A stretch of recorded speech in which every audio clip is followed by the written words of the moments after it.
জীৱনত যদি কিবা হেৰুৱাব লগা হয় নহয়, তেতিয়া দুটা কথা সদায় মনত ৰাখিব। যিটো হেৰুৱালে সেইটো কাৰণে মনত একো দুখ নাহিব, আৰু যিটো আছে সেইটো বেলেগতকৈ কম বুলি নাভাবিব।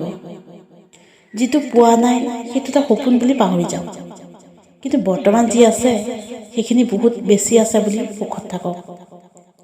মানুহৰ ৩৬টা গুণ নালাগে, মাত্ৰ ৪টা গুণ হ'লেই হ'ল। ভাল ব্যৱহাৰ, ভাল চৰিত্ৰ, চাফা মন আৰু বিশ্বাসযোগ্য। জীৱনটো বহুত সৰু, সকলো কথাতে আপুনি সুখত থাকক। যিজন মানুহ আপোনাৰ ওচৰত নাই তেওঁৰ কথা শুনিয়ে সুখত থাকক।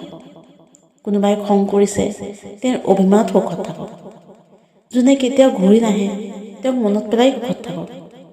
কালি কি হ'ব এইটো কোনেও দেখা নাই, আপুনি আজি বৰ্তমান সুখত থাকক।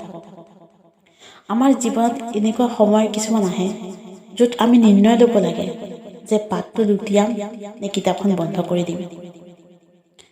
এটা কথা মনত ৰাখিব, যিটো সঁচা কথা সঠিক সময়ত কোৱা নহয়, পিছত কিন্তু সেই কথাটি মিছা হৈ যায়।